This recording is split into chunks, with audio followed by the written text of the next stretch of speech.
The Royce Wraith is today on Autogefühl, your #1 resource for in-depth car reviews and your #1 community to discuss cars.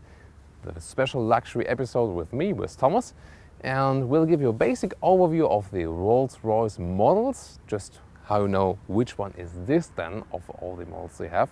They don't have too much, but at least a lot of different versions. And we're going to give you an extensive overview of the exterior features, the interior, all the luxury inside, and of course, how does this Wraith actually drive? So let's get started with this special luxury episode.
So to give you a basic overview of the model lineup, there's the Phantom, that's the really huge saloon. It's almost 6 meters in length, not quite.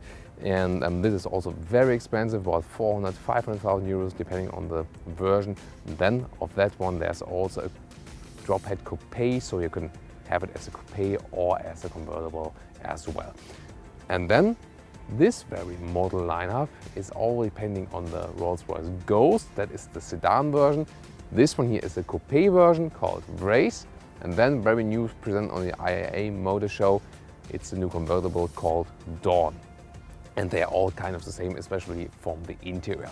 However, the coupe is also a little bit more expensive than the saloon version. This one is here about 280,000 euros in Germany, and it's the most driver-focused car from Rolls-Royce so far because they really want to get the people behind the steering wheel directly, and I'll show you later on why this is the case here especially. The car is 5 meters 26 long. That is still very long for a car in general, but relatively short for Rolls-Royce. Let's start with the color of this car, and actually it's possible with the Wraith to pick 2 different colors as a contrast. It's hard to see here because it's both red colors. This one here is called Cherry and the upper one is called Madeira. Madeira from the island in the Atlantic, very beautiful there. You see this is a little bit brighter and the other one is a little bit darker, so you can even individualize your Rolls-Royce, and there are so many endless color combinations. And then there is Emily, or the real name Spirit of Ecstasy. And can you actually steal it? Well, there is this mechanism when you try to touch it, it should actually go down, but I won't test it because I don't want to damage the car. But it's actually quite easy also to demonstrate, because when you close the car, it's also just hidden there, and it's kind of interesting because it sort of flips down. Then when you open the car, it comes back out again. And well, there are kind of very long stories also. What is now the proper name for it, or the official is one Spirit of Ecstasy, and some call it also Emily. And you can also pick different colors. This one is classic silver now. You can also pick gold, or for example also some acrylic glass, and then it's also illuminated. I would probably go for that one. The front remains in this very classic Rolls-Royce style. You see a very steep front grille, and also with the logo. That's all that has been there for ages actually. And well, I would like if they would spice it up meanwhile a little bit, because it really looks kind of old school. Was actually quite new here with the Wraith. The car hasn't been on the market for so long. The headlights are actually slimmer than with the cars before, and that adds to a little bit of the modern look. By the way, nice detail that we also got the Rolls-Royce logo inside the headlights. In the side profile, they could be a little bit more daring, because here, especially in the coupe, the roofline is falling kind of flat down, and that differentiates it to the saloon, by the way. The alloys, they're actually 20-inch. Doesn't look like it, but you still got a lot of space with your wheels above it, and I think it's quite good because then you don't easily damage those ones. The really dominating factor is here this huge chrome frame, especially in the rear part of the car, and I just think it could have been a little bit slimmer, that the car doesn't look that kind of bulky. By the way, the contrasting colors, you can see them very well now because the sunshine actually brightens up the rear of the car. There you can see it's the brighter red on the upper part and the little bit darker red on the lower part. Which contrast colors would you pick for your Rolls-Royce? Now about the rear, we also got this vintage style here, especially with these kind of taillights. And you really have to like it to go for that one. By the way, the boot, it's a boot here, not a trunk.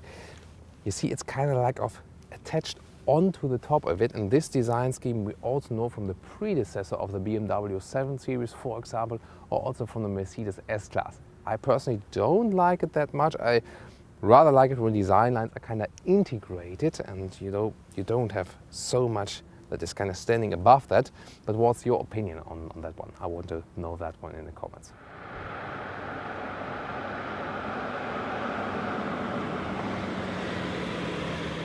Let's take a look beneath the hood. Will a Rolls-Royce customer ever open this for maintenance? Definitely not. But probably just to show off to some friends maybe, because the engine cover is very well done. It's a beautiful design, shows how the engine is actually put together beneath it. This is V12, 6.5 liter of displacement and 632 horsepower. So very powerful and also derived from the BMW range, of course. 4.6 seconds from 0 to 100 kilometers or 0 to 60 miles an hour. That's well enough for this car, and I'll also talk more about that one in the driving review.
We're using this key now to open the car. I can show you it once more. That's the key, and I can open it right here. And by the way, if I hold it, there's also this comfort function for the windows that you can better get in and out in narrow parking lots, and you can also close the windows with the key. That's quite good. A very massive door handle we got here. And then we got the suicide doors. First of all, they did it because that's kind of signature Rolls-Royce style. And they also argue that you have an easier entry then to the seats. And that's actually true, because you see, you have a lot of space here to get in. But then again, you have to have a lot of space next to the doors, left and right, to really be able to get inside there. First overview of the interior, you see, it's very good to film it also with the suicide doors. It's really classic wood style. There has not always to be wood in here. This is really the root wood we also know from Rolls-Royce, but you can also get modern aluminum elements, for example. Also a very kind of classic style steering wheel. It's quite huge and therefore also not sporty. And you see we also got detailed finish, for example, at the buttons of the steering wheel, for example. And then the seats, well, you see maybe 4 very tall people. They might be a little bit short then, but you can adjust them quite well. You see they are, as also as a tradition, using real animal skin, and but the good thing is with Rolls-Royce, it's all kind of bespoke. The customer is king. So if you want to say, okay, I don't want real animal skin in my Rolls-Royce because I want to combine luxury with sustainability, it's actually no problem if you just tell them, hey, I want a Rolls-Royce with Alcantara seats, for example, and then they'll do it for you. That's totally different than with any other manufacturers, because they really also fulfill this special wishes here. By the way, the most often wishes actually here, the button, the initials here, this is Rolls-Royce, but a lot of people go for their own initials in here. For example, I could put in TM here now when I order my Rolls-Royce. That is kind of a very often wish with Rolls-Royce customers. Before I get my feet inside, let me show you this. Very deep, the floor actually, and that is also some kind of comfort feature. Luckily nowadays you don't have to use real stuff from animals here as well. You can also just do it artificially, and it's also very comfortable. And then you see this area here, this is covered actually not with the cloth anymore, because there it has to be durable, because your feet are actually there and then controlling the pads. And now to my favorite feature of this car. And you requested that we also film the car in the basement garage to see the illumination here. And actually this is the top feature. It's optional, yes, this star ceiling.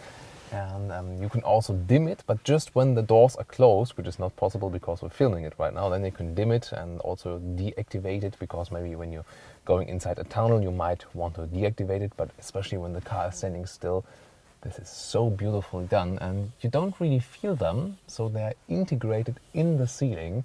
So what do you think about that spectacular feature?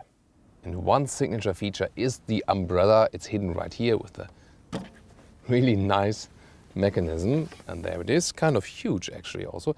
And that's also this kind of bespoke features, because here with the Rolls-Royce you can also pick the color of your umbrella yourself. In this case it's plain black, and it's actually in both sides of the doors, so you don't get wet when you're in London and get out and it's actually raining. And then let us close the door, because, well, you see, I would be reaching very far out now here, because it's the suicide doors. But actually also, as expected in the Rolls-Royce, there's an electric mechanism to close it. That's actually hidden behind this small window. You can also open the boot here, and then both doors actually from the driver part, and then I have to hold the door for security reasons, hold the door button, then it's also closing. Kind of decadent actually, but it works. Let's continue with the cockpit. One very good aspect for a coupe is the seat belt, actually very well accessible because it's attached to the seat and not far back there. That's actually a quite good thing. And then, as I said earlier, you can actually also go for other materials, but I would definitely go for wood in the Rolls-Royce. Just maybe not this shiny surface. You know, I really prefer this kind of matte wood, which you can also touch very well. And with the open cell, open pore, this one here is of course with a closed side and also shines a little bit. For example, when there's sunshine, a lot of these elements can also reflect the sun. For example, also the door, sorry, the clock here, the big clock, and especially the aluminum elements around it. This can really reflect, and then you got this in your eyes, and that's not actually too good then. What else can we see here? This is the infotainment screen. There's a separate button for it, and then it can also open. Maybe again, there it is. Also slides back very smoothly, and they have really paid attention to that. You see all the way it moves back. Also everything in here, when you get it back and then let it slide again, a very smooth process. And these details, they really have to pay attention to that, because the customers of Rolls-Royce really demand it. I would have made the steering wheel a little bit slimmer, and also when we're going in the driving experience, I would have liked a little bit of kind of direct experience with the steering wheel, although we are in the high-class luxury car. What I like with the color is that everything is in bright color here. You can of course pick any color. I've seen very ugly photos as well where the whole interior was green. Ooh, I would never go for that, but maybe you would, then post me in the comments. I would go for this bright color. Just as I said earlier, I would not take the real animal skin. And what is actually very good also with colors is that we got the bright stuff beneath the dashboard, but black on the dashboard. And that's again very important for the reflections, because if you have the bright dashboard, for example, older Porsche Cayenne had that quite often, or Jaguar XK. With the total bright dashboard, you also get a lot of reflections at the inside of the windscreen then, and you can hardly see. The instrument panel in the front of me, it's very flat actually, it doesn't go steep in. That's a little bit irritating if you're not used to it. Very classic instrument. On the left side, by the way, the power reserve, for example. If you think about, oh, can I overtake someone on the motorway still? Then you know how much power reserve the engine still has. Quite unusual, but you know, why not? Then we have shortcut buttons, for example, for a CD player. I'm not sure why they still include a CD player. I wouldn't have done it. And about those buttons, we got them right here. And we also got them at the central control stick right here. I actually like them because, you know, it's fake glass and, well, I like it. But I've also talked to my colleagues and some also don't like it. So what's your opinion on that one? Temperature control, off, soft, medium, high, maximum. And then at the lower part, you can control the temperature, and it's split in half. So you can control the lower and the upper temperature. That's a quite good thing because, for example, for me, I like it colder at the feet and warmer at the upper body. However, what I found quite strange is that when you change the temperature just, it's also doing something with the intensity of the vents. And not sure why, but I would prefer that very separately. And at the right side next to it, you can also activate the seat ventilation and the seat heating. Here again in detail how the sliding process works here for the beverage holders, for example. Very nice. And it doesn't get stuck as we've seen once with the Range Rover. Head-up display, by the way, you see it's not really flickering in real life. It's just because of the camera frame rate, and actually offers a good overview, also gives you GPS information. We got the BMW infotainment system here. So, well, it's Emily is in front of this one here, but then it's controlled is the same as in the BMW. You turn it here and then press to activate something. And you also got shortcuts to the menu, GPS, map, options, back. Kind of easy, and also as a driver, well controllable. And there it is. For example, you can connect your phone via Bluetooth, pick the radio or the GPS. And it's actually good that they can pick something from the BMW parts bin, because you're also used to the GPS system. Then you can, for example, also pick a new destination here. And well, we've seen other luxury manufacturers who have very old school GPS systems, and that was really like, oh, I'm paying 300,000 euros for a car, and then what is that? But here it's all fine. And we can, for example, also see the consumption, and that's about 18 liters on 100 kilometers, so don't expect less there. I have actually searched for a flaw, which is kind of hard here in the Rolls-Royce interior, but in this middle armrest console, first of all, well, I don't really need this old telephone switch here, and there's also not too much space. But then, you know, about the cover here, it's like when you move it up here, it falls down again automatically, and that's kind of, no. Here it's actually fixed then, but like here, I don't know. Then we can talk ages about this interior. For example, also the window control, everything else, of course, real metal and also high class, although you still want to have this old school look if you buy this car. Then below here we got the controls for the seat, memory seats, and also two kinds of form for the seat massage. And finally, what else? We got the air suspension where you can also pick the niveau, so we can lower the car to load passengers or stuff, and we can also put it higher, for example, if we want more ground clearance, when there's some maybe bumpy road or something like that, then you can put also the suspension, the whole car a little bit higher. If you want to get out of the car, you have to do it manually, and then you need some power because the heavy doors really take some strength to open them. And then let's get in the back of the car. It's not the usual position, it's not a chauffeur car, but Rolls-Royce increasingly has customers who also want to drive the car. And I mean, I can understand it. If you spend 280,000 euros, that's the price for this car, for example, in Germany, for a car, then you really also want to drive it on your own, or wouldn't you? So, and however, you got these kind of emergency seats here. If you want more space, then you have to go for the Ghost, the sedan version of this very car. Just remember the Wraith, the coupe style, and the Dawn, the new convertible of this car. And well, it does actually work to sit in the back. The car is still 5 meters 26 long, so I still got room for my knees, that's quite okay. And also the head space, that does work. It's, for example, also a difference to the Bentley GTC or, for example, the Mercedes S-Class Coupe. There you have less space. Here it's actually quite okay. So it could partially be still a chauffeur car then. And you also got all the same controls here, for example, the climate controls in double split form. You also got in the front for the rear passengers, and also some beverage holders or space in the middle console. That also works. And you can very well enjoy the star ceiling here. That's very important. I wonder, by the way, why those kind of fake 12-volt power supply covers are really not activated. There's nothing behind it. They are fixed. I can also open the trunk with the key right here, or I can do it here. That's also possible, but I'll do it with the key now. By the way, the sound, how it opens, there you can also hear, that's the BMW process, the BMW kit. It's very interesting. And then it's actually quite huge for, you know, such a luxury car that is not really focused on practicability, and goes very deep inside there. I'll show you when I put the suitcase at the very end. So for some suitcases for the airport, absolutely no problem.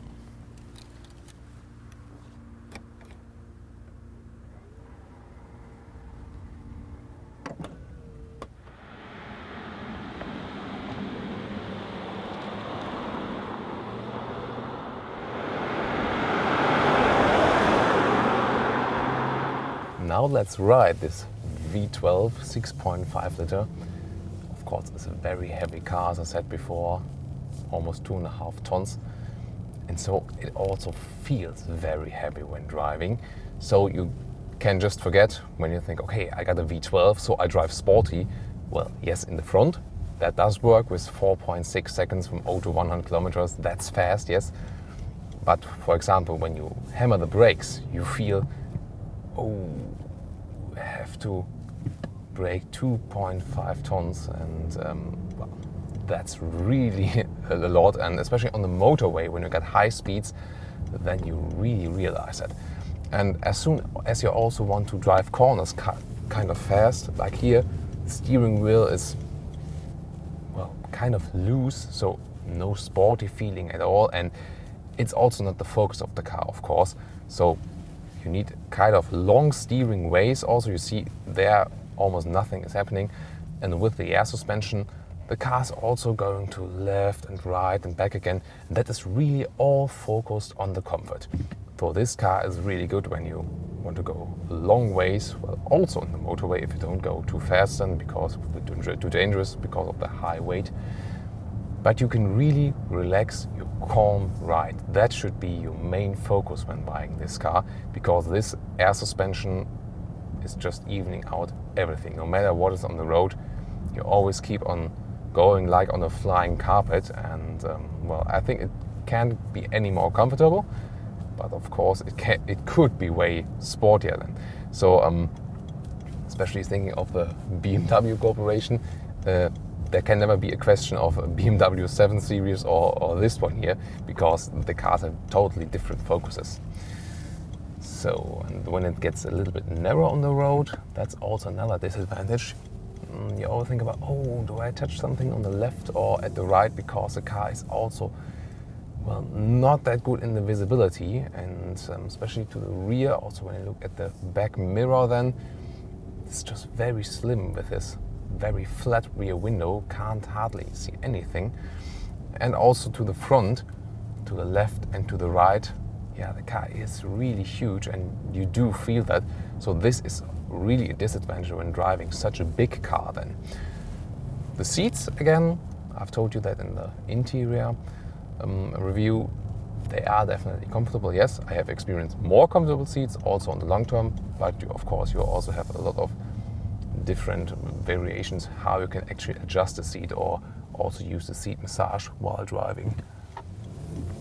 Then, yeah, it's always when you're in corner, you're kind of working around the steering wheel because it's not directly transmitting what you give as an input. So I would like, because also very huge sedans, if you think now about the premium segment, Audi A8, even if they are like 20 or 30 centimeters slower, they can also do that. The steering wheel input is very direct, and I would wish that here, because that has nothing to do with comfort or no comfort. It's just better when you have a better control of the car actually.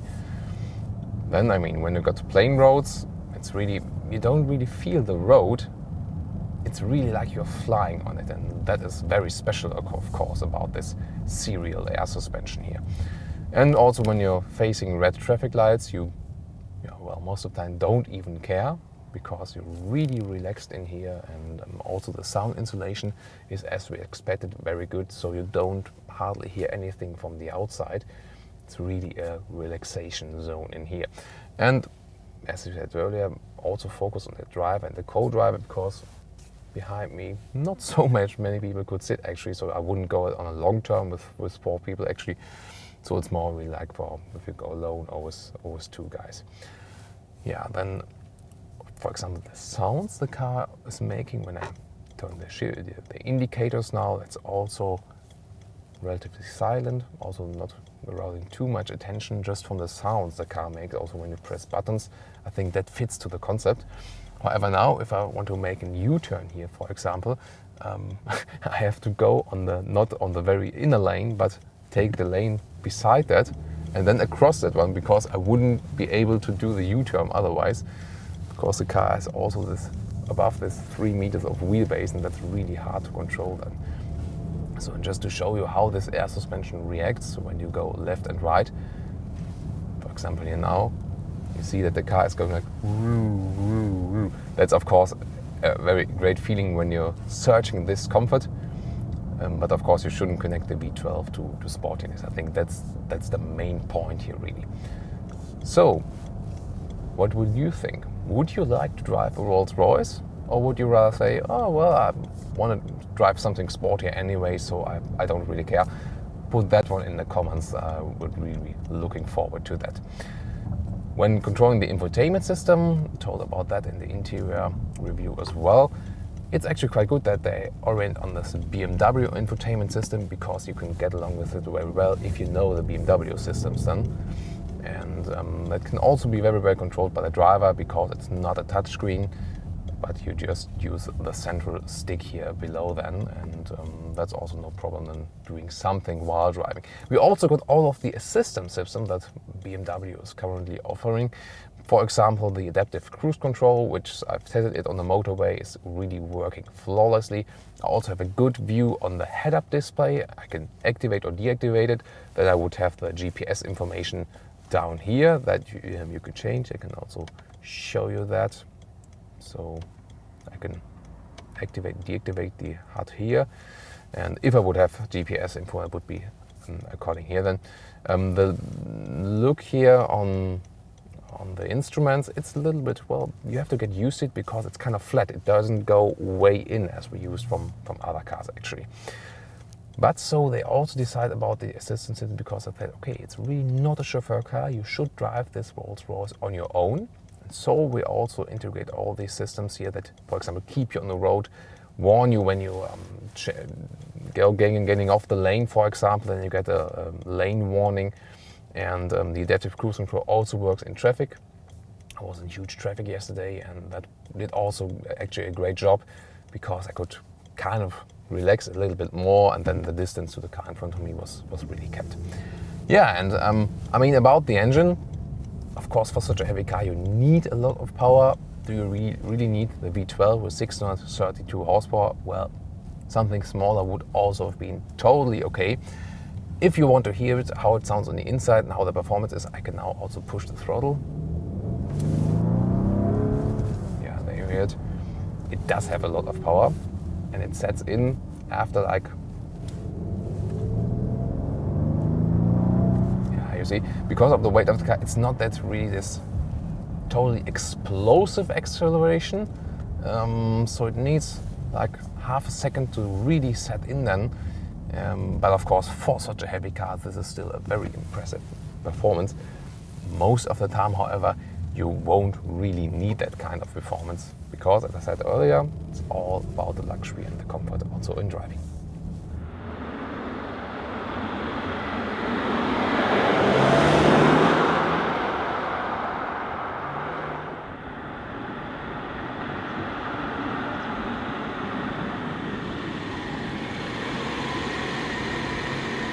Now to the conclusion of the Rolls-Royce Wraith.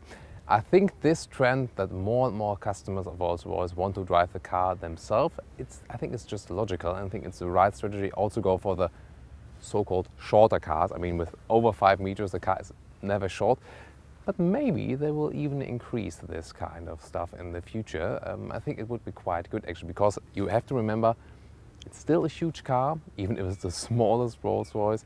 And also while driving, you do have a disadvantage there because it feels kind of bulky when driving. So it would also be cool, for example, Bentley has also made that the car also in some kind of way also feel a little bit sporty. And I would expect that from this one here now in the future. Not because I don't really get the point that it's all about the comfort. I've told you that. That's, I think, kind of natural to this kind of brand. But why not also having a rather direct steering or something like that can also help you in the comfortable driving then. Yes, with the air suspension, everything is set on comfort and you really can't argue about that one. Also, I think I could very well imagine that they maybe offer a V8 inside there, because that would also surely be enough. On the interior, everything is very well processed, and I also found it quite good that they use the BMW systems, because they are also good as for the infotainment system. So you got a modern stuff in there as well. Also, especially for this brand, I like it that the customers actually can choose anything they want to, especially from the surface materials. So I would also be happy then if I could order my Rolls-Royce with the Alcantara seats. Yeah, and then about the exterior, you see, especially with this suicide doors, that is really unique to this car, and differentiates it from any other on the market.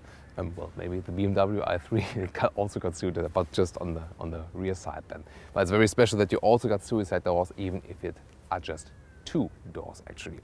Everything else on the exterior is rather in this classic vintage style. There it's really about, do you like it or don't you like it? I'm not so into the vintage design for modern cars. There I think it should be really left on with the really old cars. But what's your opinion on that one? Leave me that in the comments. So, and I want to know, of course, in general, what you think about the car, about the exterior, interior, and also the driving. And would you go for a Rolls-Royce if you had all the money in the world? Also put me that one in the comments. Or what else car would you actually go for? And now let's close these 2 suicide doors again and enjoy some more time with the Rolls-Royce. And meanwhile while you wait on the next review, maybe just browse some other reviews we have already done so far. You also find a playlist from our full reviews always in the video description. Just click that playlist and you will find plenty of other reviews, or just put in the search Autogefühl and then any model you want. I think we got so many hundreds of videos, then you really will find also your desired model. See you next time on Autogefühl with Thomas. Bye. Thanks for watching.